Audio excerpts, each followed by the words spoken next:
Tudo tranquilo aí? Tudo bem, e com vocês? Joia. Dá para baixar um pouquinho aí? Dá sim, só um minutinho. Isso. Ficou Isso melhor? aí. Ótimo. E aí, Miguelão, como é que tá? Tudo bem, estamos aí na quarentena junto. Ah, é, né, cara? Você deve estar numa luta danada aí, porque de fato não tem como, né, para o acesso ao tratamento, né, Miguel? Arno, igual eu comentei com você quando você me convidou para participar aí da live junto com a turma do Bike Busca, a gente que trabalha com lesão, a gente tem pacientes agudos, pacientes que submeteram recentemente a procedimentos cirúrgicos e que uma interrupção do seu tratamento poderia comprometer na sua melhora ou até mesmo agravar o problema, né? Então realmente, né, vocês estão da saúde aí, tem certas coisas que não dá para parar. E é legítimo, tem que continuar, senão o cara acaba perdendo a cirurgia, ou tratamento também, né, Miguel? Exatamente. E também entra a questão, né, Erlon? De certa forma, nós ajudamos o paciente a controlar a dor, controlar a limitação e incapacidade, então evita ele de procurar o hospital, né? Se o paciente tem uma piora dos Importante. sintomas, ele vai ter que procurar um serviço de hospital e com isso ele se expõe a risco maior, né? Isso. O áudio está chegando beleza? O de Miguel está chegando beleza aqui. Tudo Tá beleza, chegando Miguel? Aí? ok, perfeito. Então tá, já tinha anunciado para o pessoal aqui que a gente vai bater um papo sobre a fisioterapia, né? Referência ao ciclismo, ao mountain bike. Sim, E eu sempre começo aqui a live quando tem algum convidado. Eu brinco com o convidado, né? Meu amigo, se imagina aí o super-homem e se apresente pra gente, né, Miguel? Quem que sim. é o Miguel super-homem e quem é o Miguel Clark Kent, né? Quem é o Miguel na vida pessoal e quem que é o Miguel fisioterapeuta, para a gente saber um pouco de você. Se quiser começar da sua formação aí e se Ok. apresentar, fique à vontade. Primeiramente, gostaria de agradecer a você, Erlon, pelo convite de estar participando aí junto com Eu que agradeço. o pessoal que é seguidor aí do Bike Busca, né? E sei de parte desse processo todo, lembro quando você começou a me contar a ideia, né? Que para mim é uma ideia brilhante, que é poder compartilhar aí entre todos que são, né, da tribo da bicicleta, uma forma efetiva, eficaz e seguro de comprar e vender bicicleta, né? Então, parabenizar Aí. você aí pela essa iniciativa, que é uma iniciativa similar aí ao que acontece no mundo do carro, da moto, com web motos e por aí vai. Mas, Aí. né, meu nome é Miguel Narquevicius, nós somos conterrâneos, né? Nós somos aqui da cidade de João Molevade. Eu sou fisioterapeuta, tenho mais de 13 anos de formado e ao longo desses 13 anos eu venho me especializando na área de lesões musculoesqueléticas e esportiva, né? O esporte eu sempre gostei de praticar, né? Pedalo, já fui mais assíduo, mais domingo você me viu pedalando, porque sua mãe é minha vizinha, né? Por falta de tempo aí tem parado um pouco de pedalar, tem feito academia, gosto de fazer luta, mas a gente está sempre presente aí de alguma forma nos esportes. E eu digo que nós, da cidade de João Molevade, somos agraciados porque, apesar de ser uma cidade pequena, é uma cidade que contém um número grande de praticantes de esportes, né? E que são referência. Você é uma referência que a gente tem aí no mountain bike, né? Nós temos que morou, mas não mora mais na cidade, o Edmar, que é outro grande nome aí do Campeão mountain brasileiro, bike, campeão brasileiro e mineiro, né? O Dr. Christian, do Segredos do Mountain Bike, que é um cara que divulga, né, o esporte aí, vamos dizer hoje, mundo afora, né? Não é só mais nas Minas Gerais. E temos o pessoal do ciclismo, né, de estrada. A gente tem o nosso lendário Rodrigo Lorim, né, que Diego também é um Rocha. cara que marcou aí na vida esportiva do ciclismo. Não, e ainda anda, né? Ainda E está ainda andando. anda, e ainda dá trabalho para muita gente, né? Nós temos aí o Thales Medeiro, que é Fala, campeão Deus. 3 vezes brasileiro de duatlon, que é corrida mais bicicleta, né? 2 vezes vice-campeão mundial. Nós temos aí a Isadora, que é uma grande amadora, é uma médica que também, né, participa de Ironman, né? Você vê uma mulher participar de Ironman, não é para qualquer um não, né? E por isso eu digo que nós somos agraciados, porque através desse número expressivo de praticantes, amantes de esporte de alto rendimento, né? Não só no ciclismo, mas em outras modalidades, né? O pessoal aí do futebol, né? O pessoal da corrida de rua e por aí vai. Falando em futebol, você também trata, né? E você conhece um cara da cidade que é profissional também.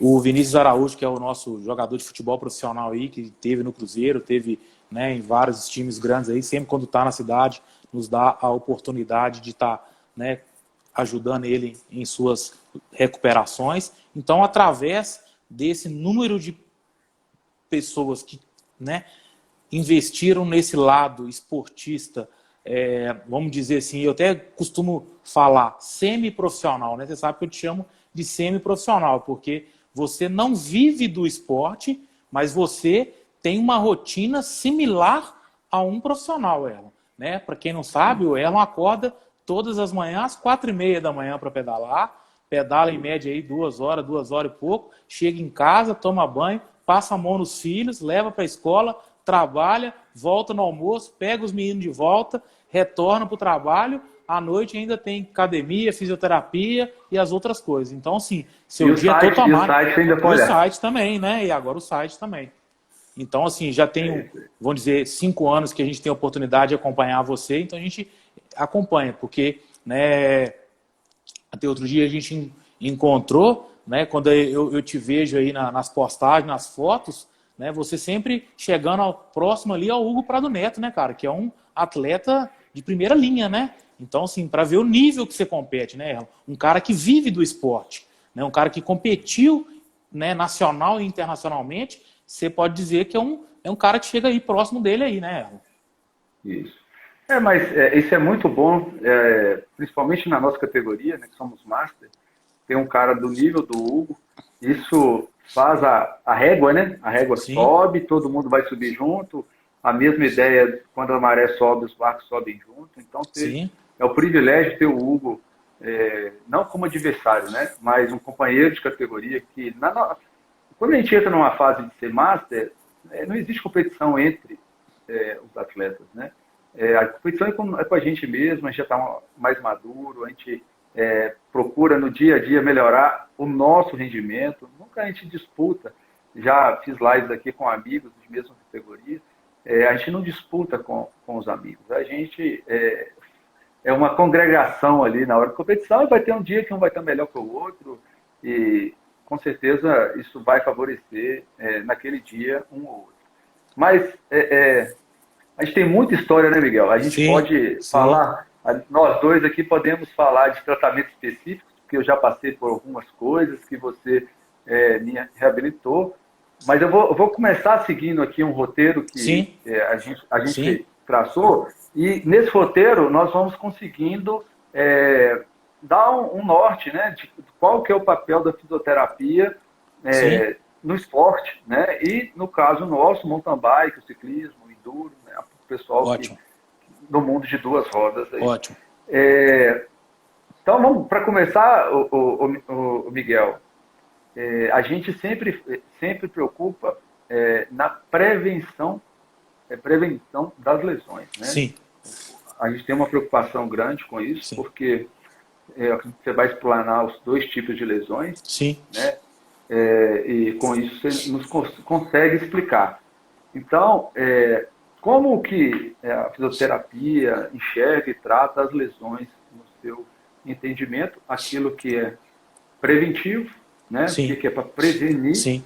A gente sempre vai falar no meio ciclístico, você já fez algumas participações com o Christian, e o Christian, junto com você citavam bem, né? O elo fraco da corrente. Isso. Né? É uma analogia que eu gosto de usar muito.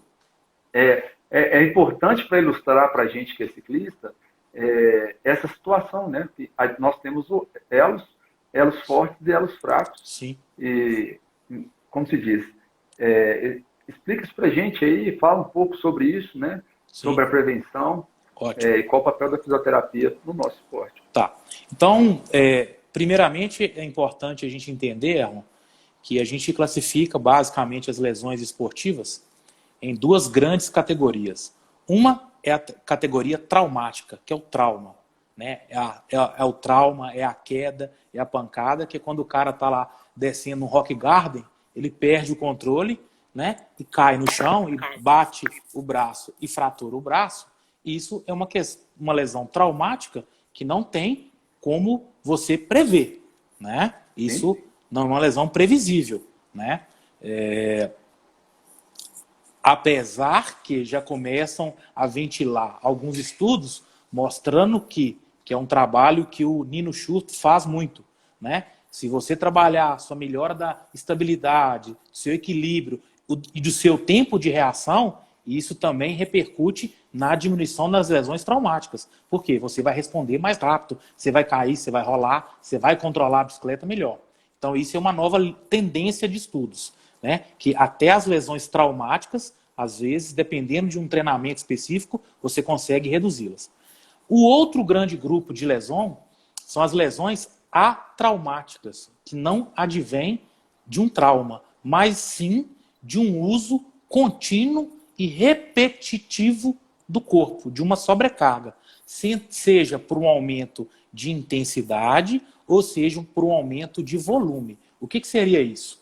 Aumento de volume é quando o cara aumenta o tempo demais dele em cima da bike. O cara pedalava 40 minutos, 50 minutos, gostou, empolgou, começou a passar a ficar 2 horas, 3 horas em cima do pedal. A segunda coisa é a intensidade.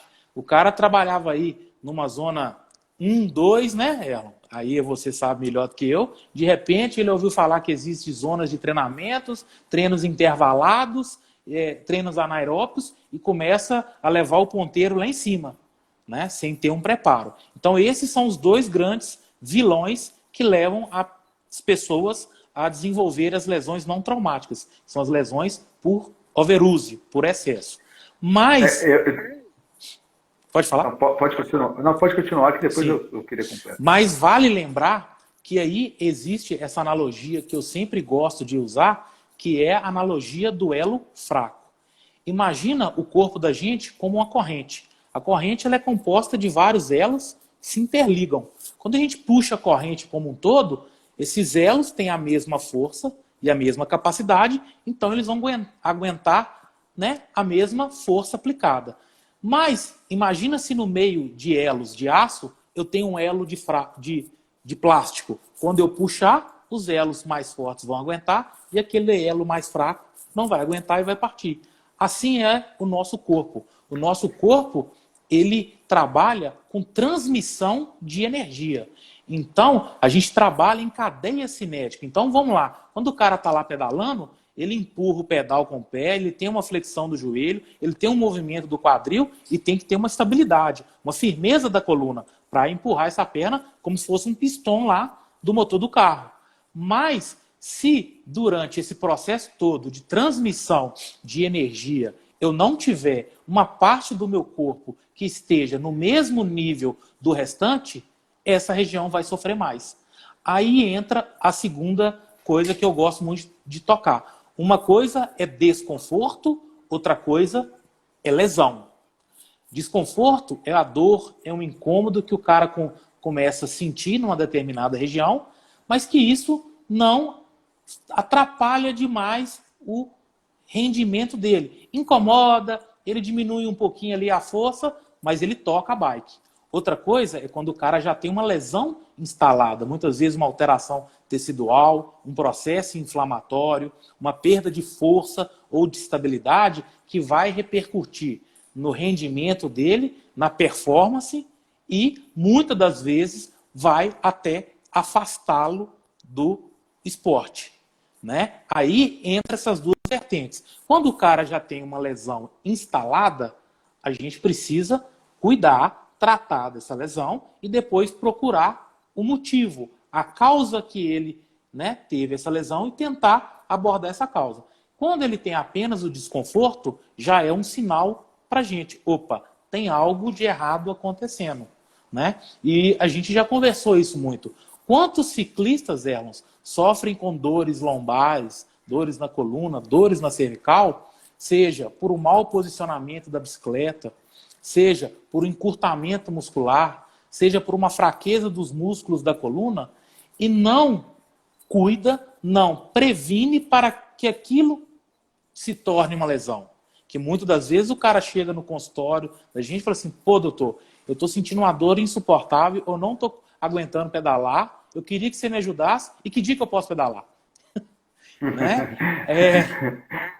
Exatamente. Então, assim, vai na gente na segunda e na terça, porque no sábado ou no domingo fez um treino mais longo, e daí ele pega e fala assim, pô, se eu ficar segunda e terça, aí, será que na quinta eu já posso fazer um regenerativo? Né? Então, existe essa diferença, né, entre a lesão instalada e a lesão não instalada. A partir do momento que o atleta não tem uma lesão instalada, a gente vai submeter ele a uma avaliação minuciosa, igual a gente já fez em você, já fez em outros ciclistas, para tentar identificar esse possível ou possíveis elos mais fracos. Porque a gente tem estudos mostrando, um deles foi reconhecido e agraciado internacionalmente, que é do pessoal do FMG, mostrando que as lesões esportivas não traumáticas, elas são uma rede de complexidade. O que seria isso? São vários fatores que vão se interagindo para fazer com que a sua capacidade abaixe. Normalmente, um exemplo, o cara vira para mim e chega assim, pô, doutor, eu tenho um encurtamento muscular grande da minha musculatura posterior. É isso que está causando a minha dor na coluna? Esse pode ser um dos achados, mas raramente só isso vai envolver um encurtamento muscular, um mau posicionamento na bike, uma postura, né, muito inclinada, que exige demais daquela musculatura que já está retraída. Né? Eu vou dizer para você, por exemplo, uma coisa que foi muito comum aqui na cidade. Quando o Nino Schurter aí começou a despontar aí pela Scott como o grande campeão, que ele usava uma mesa negativa, vi várias pessoas aqui da cidade correndo e comprando uma mesa negativa para baixo, para inclinar mais o tronco. Mas será que o cara tem essa capacidade? Será que ele tem habilidade para controlar a bicicleta naquela posição? Mas virou moda. Outro fato, você sofreu disso. Aquele selim de carbono que virou moda, que a galera punha para diminuir o peso da bicicleta. Vi muitos corredores desenvolverem dores na nádega, dores glúteas profundas que a gente fala, síndrome do piriforme. Do piriforme, tendinite na inserção do isquio, que é um músculo que sai lá do meio do bumbum. Por quê? Porque o cara saiu de um selim mais largos, mais popudo e confortável, para um selim duro, rígido e sem mobilidade. Por causa aí, quantas gramas que você conseguiu baixar na época, Erlon? 150 gramas. Então. É o Speed Needle, né, que é um selim, que ele é todo de fibra de carbono, ele é um selim mais estreito, ele não tem acabamento, só tem uma espuminha atrás, e ele veio numa bicicleta que eu comprei, acabei usando, acabei desenvolvendo uma cinta, né, que nós tratamos por um bom tempo, para poder recuperar. Só um adendo, você lembra melhor do que eu, né, que foi você que sofreu. Você lembra que uma coisa foi desencadeando a outra? Ele foi o gatilho, por quê? Porque você não parou. Era uma dor que te incomodava, mas não te fazia parar de treinar. E aí seu corpo começou a buscar compensações, porque você estava no seu ápice. Eu lembro que nessa época, foi uma das épocas que você queria chegar no top 5 da Copa Internacional. Era seu objetivo. Para quem, né, não conhece profundamente do mountain bike, estou vendo alguns amigos, colegas aí entrando na live, a Copa Internacional pode dizer que é a prova mais desejada do mountain bike, né? Costuma ser mais dura que uma etapa de brasileiro, né? Então é onde que reúne os melhores atletas e o foco dos atletas realmente. Isso. Principalmente na prova de cross country, a Copa Internacional. Mas deixa eu alinhar um pouco aqui, okay. E acredito que a gente consiga ilustrar um pouco mais pelos seguidores aqui do Bike Busca. Eu entendo e eu acredito, pela experiência que eu tenho de convivência com outras pessoas que iniciam no esporte, é aquele jogo, né? A gente tem várias camadas aqui no esporte, tem onde está o Nino Schurter, isso, né?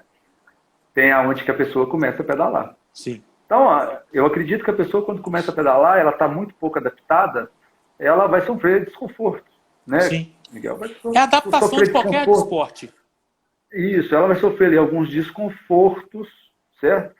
E ela vai melhorando algumas capacidades aeróbicas e algumas capacidades anaeróbicas, e ela vai aumentando a capacidade dela. Ela começa ali pedalando no plano, andando 30 quilômetros por dia, em cerca de 1 hora, e ela começa desenvolvendo para pedais maiores, Sim. e vai aparecendo N coisas na pessoa, né?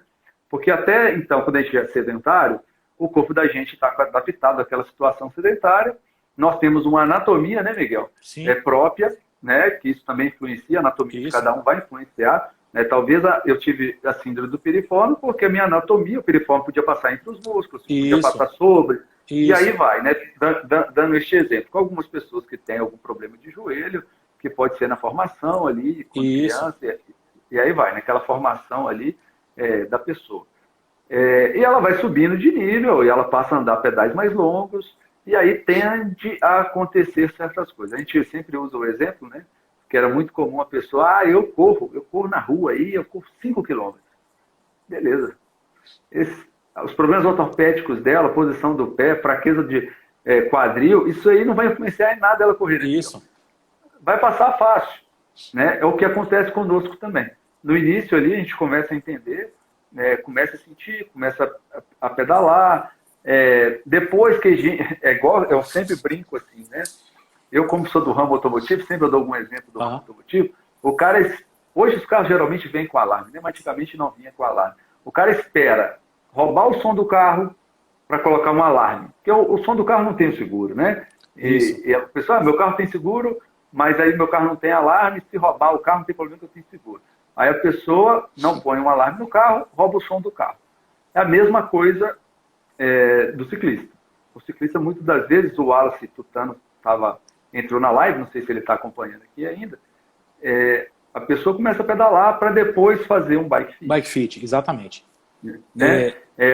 Para se colocar na posição mais próxima ali da ideal, né? Porque muitas das vezes é preciso de mais de um bike fit para adaptar uma posição que vai levar. Existem algumas coisas no bike fit que é para levar para o conforto, algumas coisas para levar para a performance, Isso. E assim vai. Ou até mesmo para adaptar alguma condição, né, ortopédica da pessoa. A gente tinha um amigo aqui na cidade, um ciclista vice-campeão brasileiro, que é o Gabriel, Sim. E que ele fez um bike fit com o Tutano. Né, tinha uma discrepância, né, do membro, um membro menor que o outro. Ele tinha uma discrepância do membro. Isso. E o Wallace, ele posicionou o taquinho dele na posição correta entre as duas pernas para ficar simétrico. Isso. E você usa muito isso na pisada da pessoa com a palmilha. Palmilha, né, exato. Né? Você compensa e o caso do Gabriel era interessante, que o Gabriel vinha de um desconforto, né? Na época, ele falou comigo, né, que tinha ido no Bike Fit e tinha identificado esse problema e que na avaliação, né, do Bike Fit ele observou que ele fazia uma oscilação muito grande do quadril. E quando foi ver, por uma perna alcançar mais baixo e a outra menos. Então, com isso, ele tinha que inclinar o corpo para poder a pedalada empurrar todo o pedal. Aí é uma pergunta que eu retorno a você, Elon. Né, o Gabriel era até seu companheiro de treino aí. Quantas mil vezes ele fazia isso por dia? A descompensação, né? Para um lado do corpo. Cara, isso não tem noção, né? A gente pedala 90 rotações por minuto. Por minuto. Multiplica 90 vamos colocar assim, 85, 80 rotações por minuto num treino de 5 horas. Faz a conta. Faz a conta. Durante semanas e meses. O Gabriel treinava uma carga horária de 16, 17 horas, 15 horas por semana, você faz a conta disso aí. E após essa adaptação do Gabriel, mudou muito o jogo dele. Né?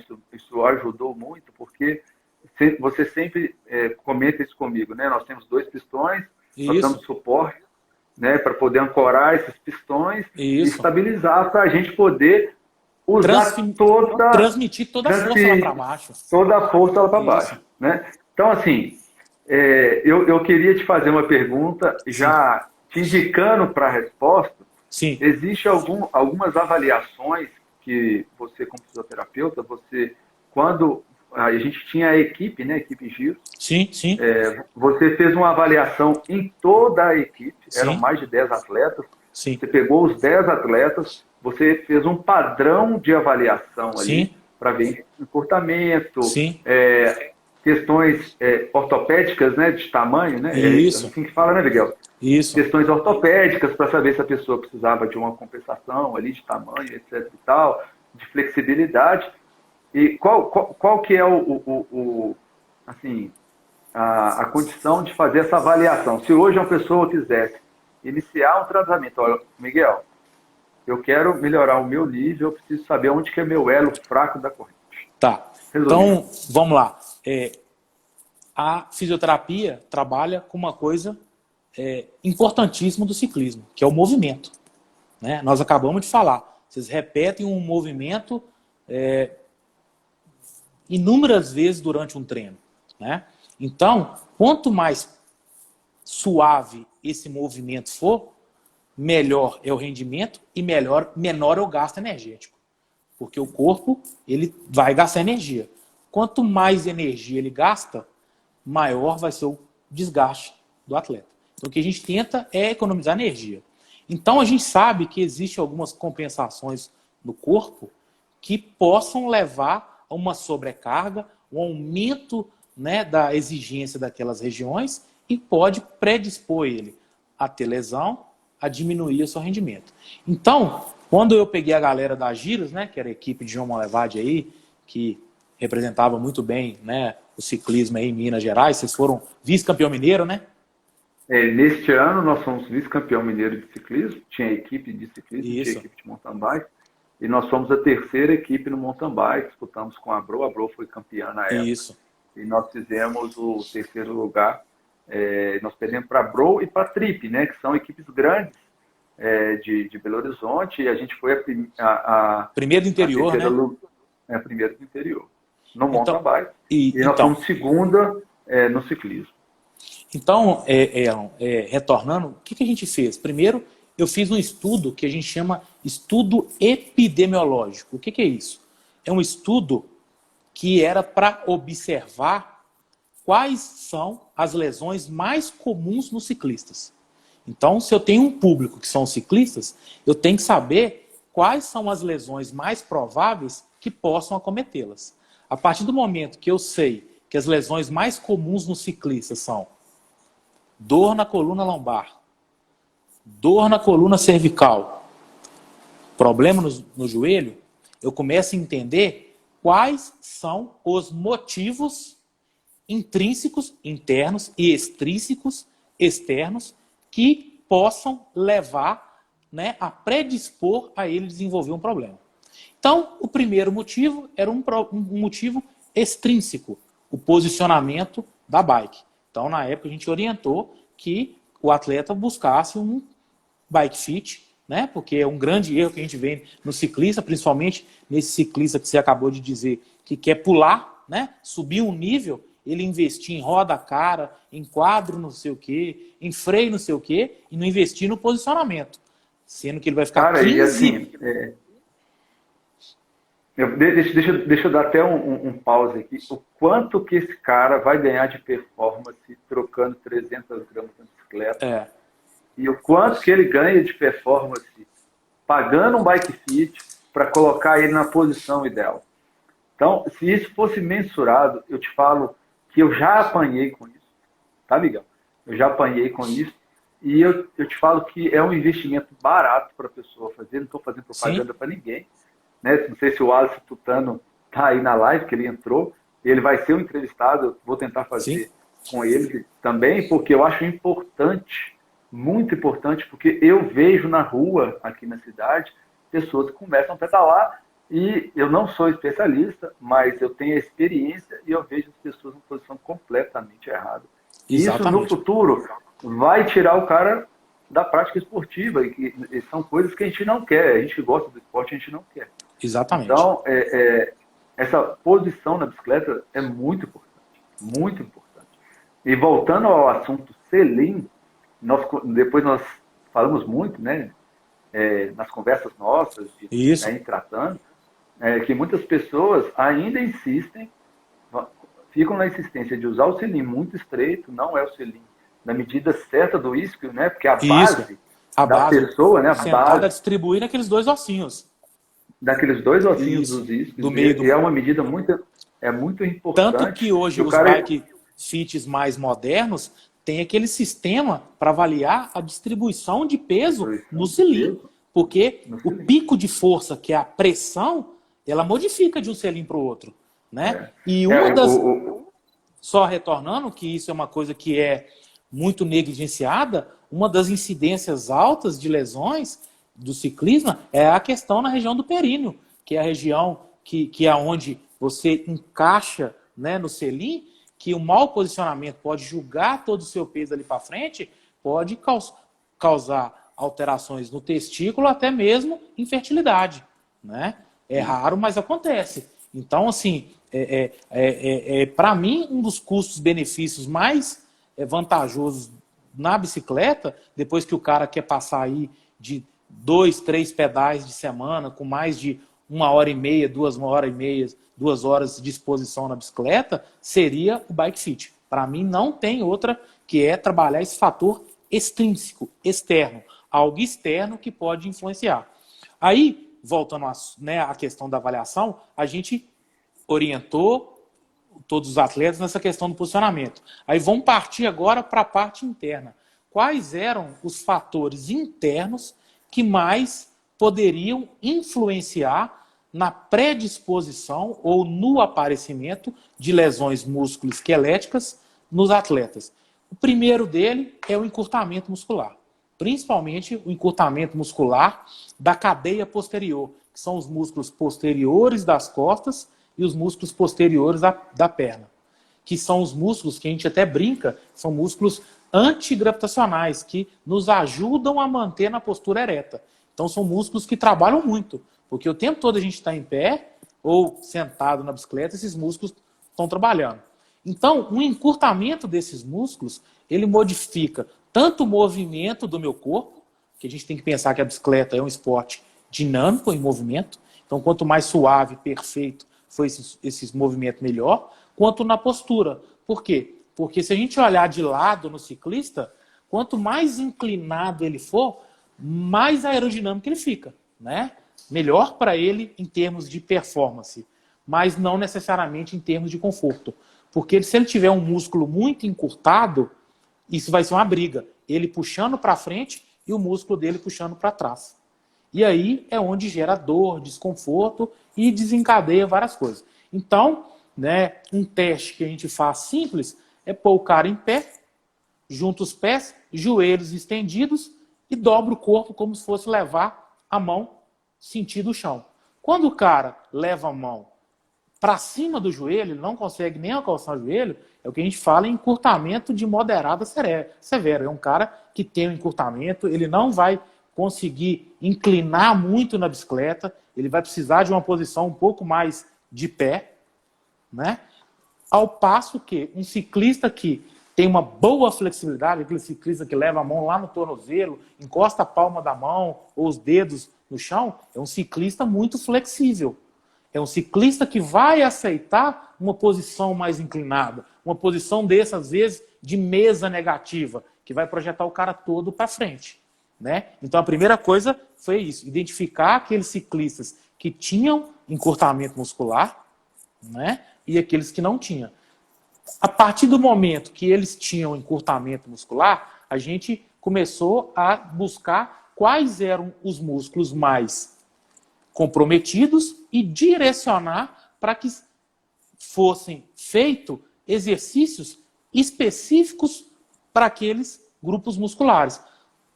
Né? O exercício específico para o encurtamento é o ganho de flexibilidade, o alongamento, né? Que a grande maioria de nós não faz. Né? Aí, só um adendo. Por exemplo, você é um caso típico desse, Ela. Você trabalha muitas horas sentado. A sua perna fica muito flexionada. Então, essa musculatura posterior aqui, ela já tende a ser mais encurtada. Então, até numa pedalada, para ela estender mais, ela tem que ser trabalhada. Né? Então, tem gente que ao longo da vida nunca fez alongamento. Então, são pessoas mais encolhidas, mais encurtadas. Então, elas têm que trabalhar essa flexibilidade. tá? E o ciclista é comum ter encurtamento, né, Miguel? Encurtamento pela posição, né? Pela posição da bike, né? Beleza. E a gente vê vários amigos aí que sempre estão procurando trabalhar os encurtamentos porque influencia ali no dia a dia, nos treinamentos, nas competições. E nas Exato. lesões.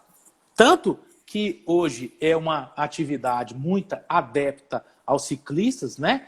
Muitos fazem, têm bons resultados, é o Pilates. Porque o Pilates, né, já é da cultura do Pilates, dos exercícios, dos aparelhos, trabalhar o alongamento, o treino de flexibilidade, que nada mais é que o cara ficar mais flexível. Né? Sim, Por isso que viralizou muito o Pilates. A gente hoje, né, a gente tem uma grande referência do mundo aí, que é um brasileiro, que é o Henrique Avancini. Sim. E o Henrique Avancini, ele, como tem a irmã fisioterapeuta, né? Sim. E ele tem esse acompanhamento e é uma mudança de jogo. Né? Voltando naquele pilar aqui, o cara que para chegar aqui, na hora que ele está aqui no meio, ele tem que ter um acompanhamento de um fisioterapeuta. Tem que ter um ajuste mais fino. Aí já é um nível que o ajuste fino vai fazer a diferença. Então, eu vejo assim, deixa eu só complementando aqui para você seguir aí. Eu tenho amigos aí que são campeões brasileiros, né? O caso do Edmar, o caso do Igor Nascimento, são amigos, né? Pessoas que a gente relaciona praticamente toda semana, e os caras já viraram a chave, né? Então, a gente vê o papel do Henrique Avancini em certas coisas que ele demonstra. Sim. As pessoas têm que conseguir enxergar o que ele quer dizer. Ele não passa uma receita de bolo, né? Ele demonstra certas coisas que ele tem. Só um minutinho, que eu estou aqui no meu consultório e o alarme está programado para poder disparar às 8, quase 9 horas. Eu vou só desativar ele aqui. Deixa eu ir contando essa história aqui. Então, ele comenta muito sobre o fora da bike, né? E a gente vê o Nino também com esse trabalho fora da bike. Então, eu que estou ali, eu estou aqui no meio da pirâmide, né? Não estou aqui e não estou aqui no meio. A gente passa com o tempo a entender este papel da fisioterapia, junto com o Pilates, junto com a musculação, e a gente muda o jogo. Sim. Tá? A gente fala que a gente começou a relacionar mais, né, porque a gente convivia no mesmo bairro, né, Miguel? Sim. Mas profissionalmente a gente começou a relacionar pós-problema, né, que geralmente é isso que acontece. Né? Sim. Roubou o som do carro, eu fui colocar o alarme. Né? Vamos colocar assim. E o entendimento que você, como seu papel de fisioterapeuta na recuperação, e de fazer com que a gente entenda a necessidade da gente trabalhar essas situações, faz com que o cara aqui, consiga subir alguns degraus. Exatamente. Então, o atleta que ele entende essa subida aqui de degrau, né, essa base, essa estabilização, essa flexibilidade melhorada, essas situações para melhorar os elos fracos, né? Isso. Porque muitas vezes a gente trabalha os grandes músculos musculares ali no dia a dia e os pequenos músculos a gente nem sabe que eles existem. Né? Isso, exatamente. Aspas, né? Exatamente. A gente nem preocupa com eles, porque a gente não sabe que existe. Mas é muito importante esse entendimento, tá? Que você comenta aí. E eu queria que você complementasse aí, porque, igual eu te falei, a gente tem algumas coisas para tratar e o tempo voa. Nós temos 46 minutos de live. Vamos lá, com relação ao encurtamento. Aí a gente avaliou o encurtamento, aí a gente avaliou a questão da estabilidade do core. O que é core? Core é centro. Baixa sua câmera um pouquinho, Miguel, para ficar melhor, porque aí, não que você... Aí a gente avaliou os músculos do core. Core são os músculos que compreendem a região do abdômen, da coluna e do quadril. Que esses músculos eles se interagem e dão firmeza à região lombopélvica, lombar e quadril, que é a região que vai transmitir a força para as pernas. E cara, uma região muito negligenciada. Tem relação direta com a dor, com a postura e com a potência das pernas. A potência. Eu te falo assim, Miguel, a gente passou uma fase tratando aí, tive N lesões, né? Sim. Porque realmente eu estava Apertando o pé, né? subindo degraus, porque eu tinha o grande objetivo de ser campeão brasileiro, fui vice-campeão na época. E foram aparecendo as lesões, e quanto a gente sempre fala, né? Quando você está próximo da prova-alvo, que você aperta mais as coisas, a probabilidade de lesionar é grande, porque muitos atletas lesionam pré-Olimpíada, né? Porque o Sim, cara está chegando no nível máximo dele ali. sim, sim. Então a probabilidade de ter lesão é maior. Então, quando nós trabalhamos e que você conseguiu, aquele problema que eu tinha na coluna, fazer a minha estabilização ali do core, meu jogo mudou, né? A minha capacidade de transmitir potência para as pernas, o jogo mudou bastante. Eu já relatei isso. Até Sim. no post que eu fiz quando eu fui vice-campeão brasileiro, eu coloquei ali a sua ajuda, que realmente é uma mudança de jogo. Então, uma mensagem que eu quero deixar aqui para os seguidores do Bike Busca que estão procurando performance, vai chegar um momento aí, né, que você tem alguns passos para seguir, melhorar sua capacidade aeróbica, né, Miguel? Isso. Capacidade aeróbica melhora primeiro do que a capacidade Musculoesquelética, exatamente. Você ganha aí capacidade aeróbica, você tem que ganhar a capacidade musculoesquelética. Isso. Na hora que você tiver aí, talvez com a capacidade aeróbica a mais e uma musculoesquelética a menos, vai ser talvez a hora que vai aparecer os problemas. Exatamente. O ideal na minha opinião, né, o mundo ideal, existe o mundo ideal. O mundo ideal seria você comprar a bicicleta, fazer o bike fit, ou até mesmo ver a sua capacidade física ali e o bike fit te indicar uma geometria de quadro. Mais específica.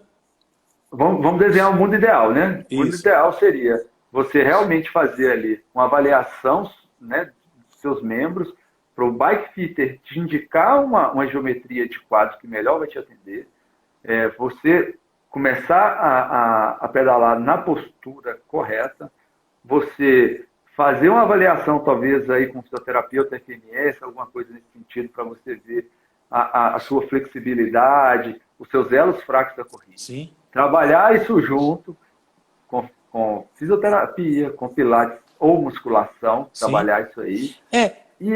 Na verdade... E ganhando, acredito que com isso, a chegada do cara aqui, ela é mais rápida, né? Ela acaba sendo um pouco mais rápida, né? Talvez a pessoa tenha condição para isso e consegue sair daqui para aqui numa velocidade um pouco melhor.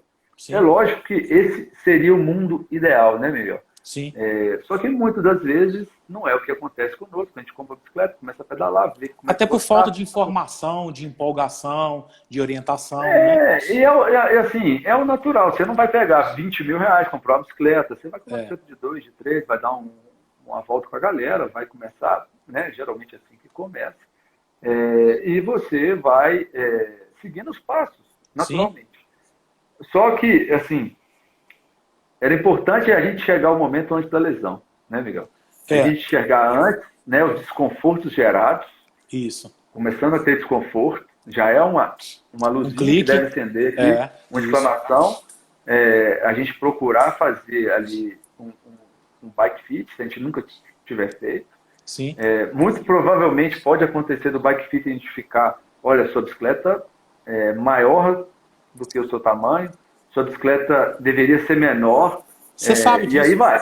Eu sofri disso. Eu comprei minha primeira bicicleta, né? Eu tive na adolescência, depois estudei fora. Quando eu voltei, aí viralizou de novo uma febre na nossa cidade aí, há quase 10 anos atrás, o retorno do mountain bike. A primeira bicicleta que eu comprei há 10 anos atrás, infelizmente, me foi vendida errada. O cara me vendeu uma bicicleta quadro 21. Eu tenho 1,78 m. Meu quadro é 17, 18. Né? Aí eu saí para as pedaladas, aquela coisa toda desconjurada, sem posição, né? Sempre tive um peso a mais, aquela dificuldade. Foi onde uns colegas chegaram para mim e falaram: ó, essa bicicleta não está certa não. Essa bicicleta não está certa. Aquele toquezinho de leve, porque eu tinha acabado de comprar para não desestimular. Aí eu lembro que você tinha comprado a Merida, a primeira, quando saiu aquelas Meridas de carbono, eu fiquei louco. Foi aonde que eu fui comprar uma Merida para mim também. E aí me orientaram, eu comecei a estudar, comecei a comprar revista, ler, aprofundar, ter mais relação com os ciclistas e entender a questão do cavalo, a questão do tamanho do quadro, do quadro horizontal, vertical, né, do alcance e por aí vai, de toda a influência do posicionamento. Mas a grande maioria, se ele, durante o processo até mesmo de compra da bicicleta, ele não pega uma pessoa bem instruída e bem intencionada, né, ele vai comprar gato por lebre, né? Sim. Vamos tentar tocar aqui para a gente entrar mais dentro de um fechamento, né, Miguel? Sim. Então, a gente tem os degraus aí para subir, chegar o momento. É lógico que tem um mundo ideal, e eu sempre falo que a pessoa que quer buscar performance e conseguir entrar no mundo ideal é o perfeito, mas muito importante, num certo momento, fazer um bike fit, procurar saber o que está fraco no corpo para poder melhorar na academia. Sim. Alguns profissionais de educação física podem te ajudar, mas eu te falo que é diferente o profissional de fisioterapia com o profissional de educação física. Eu conheço bons profissionais de educação física. As pessoas, quando enxergam, falam, isso aí é coisa para fisioterapeuta. Sim. Eu acho muito legal. E já aconteceu comigo de você virar e falar, agora pode ir para musculação. Isso. Então, assim, isso também é um papel legal e importante de cada um colocar isso. Então, você tem que saber um pouco do jogo para saber julgar. Isso. Então, na hora que você acendeu a exclamação, está com desconforto, segue esse espaço para a gente não ficar repetitivo aqui. Ô, Miguel, agora vamos falar de diagnóstico, né? Sim. Você é um cara que investiu bastante aí de equipamento na sua clínica. Você tem bastante equipamento. Você tem, primeiro, o conhecimento e, segundo, você tem os equipamentos para poder te ajudar nos diagnósticos, né? Sim. Porque nós já passamos diversas situações de diagnósticos complicados comigo, né? Chegamos no diagnóstico da síndrome do piriforme, chegamos no diagnóstico do posicionamento ali, de uma rotação do disco, da coluna. Dor discogênica, o disco, estava pensando um pouquinho. Esse caso eu acho interessante de relatar, porque assim, quando a gente fala em saúde, não é tão fácil, né? A gente não trabalha com uma ciência exata, onde 1 mais 1 são 2. A gente trabalha com probabilidade e possibilidades, através de sintomas e sinais, né? Por isso é importante ouvir o paciente, colher a informação dele, examinar o máximo que você puder, e aí começa um quebra-cabeça. Aí, esse quebra-cabeça, a gente nunca deve começar por um diagnóstico de confirmação, mas de exclusão. Qual que é a diferença disso? Né? Primeiro, a gente vai avaliar, né, as possíveis coisas mais comuns de acontecer. Depois, as coisas mais incomuns. Eu vou até colocar aqui que a gente ajuda a responder aqui o Felipe Augusto, né? Sim. Miguel, a teoria da complexidade no diagnóstico, aí, trazido pela doutora Natália Bittencourt, como você organiza suas intervenções pensando nesse pressuposto? Acredito que seja mais ou menos o que você está começando a responder. Isso. Porque, assim, essa teoria é da Natália e do Dr. Sérgio, lá do FMG, que são grandes pesquisadores da fisioterapia muscular esportiva. Foi o estudo que eu comentei sobre, né, a rede de complexidade, que eles provaram isso, e já vem provando que normalmente um fator só não causa lesão, é uma interação entre vários fatores, mas vão ter aqueles que são mais preponderantes, mais fortes, e aqueles que são mais pequenos. Mas um vai somar com o outro e vai deixar seu corpo mais vulnerável. Então, nesse processo, isso mostrou duas coisas. O diagnóstico é mais difícil, porque eu tenho que avaliar o contexto todo. Se não é uma coisa que causa, são várias, então eu tenho que avaliar todas as possibilidades. Mas, ao porque mesmo a causa tempo, não pode estar em cima da bicicleta, né? Pode estar no trabalho do cara. Exatamente. Você vivenciou isso. Você tinha uma dor na lateral do quadril que a gente, primeiro, começou com a hipótese que poderia ser uma dor muscular do glúteo, você tinha uma deficiência, mas depois a gente conseguiu, né, identificar que era uma dor discogênica. Era uma postura? Porque foi uma época que você ficou muito tempo sentado no trabalho. De cadeira. Trocou de cadeira, mais a bicicleta, você trocou a bicicleta, e isso estava criando um pequeno toquezinho no nervo que desce, né, e a dor referia no quadril. O que é isso? a dor aparecia no quadril, mas ela não era do quadril. E aí mudou o jogo todo. A gente começou a abordar a coluna, a dor cessou. Isso. Né? Aí nós fizemos tratamento. E N fatores, né? Reforçamos o core. A musculatura para dar mais firmeza. Tudo aquilo que a gente trabalha, eu continuo trabalhando, academia, em casa. Então a gente aprende as coisas. Né? Eu acho que é importante o atleta aprender as vivências, né? E continuar trabalhando. Né? Então, todo o tratamento que a gente fez, algumas atividades, alguns exercícios eu mantenho para poder manter a estabilidade do core ali. Então, acho que isso é muito importante, independente do diagnóstico. E as ferramentas, Miguel, o que você tem de ferramenta aí hoje? Então, igual eu comecei, a gente começou, acabou, a gente mudou um pouco. A base da fisioterapia é movimento, cara. A gente tem que avaliar o movimento, né? Seja de uma parte do corpo ou integridade. Então, a primeira coisa, cara, é avaliar o movimento. Então, através do movimento, a gente tem, né, desde testes como FMS, que você citou, que é o Functional Movement Screen, que é um teste que foi criado para um teste rápido, simples, 7 testes que a gente faz movimentos básicos do corpo, como agachar, dar um passo à frente, virar o tronco, levar o braço para trás, para a gente fazer um screening, uma avaliação rápida de como está o comportamento do corpo. A gente tem sensores inerciais, são sensores que a gente coloca no corpo, que a pessoa movimenta, anda, e depois isso transfere para um sistema, um software, né? Mais ou menos sensores do Bike Fit. Isso. Mas não na bicicleta, o movimento humano. Né? Não é específico no esporte, é específico do movimento humano. Né?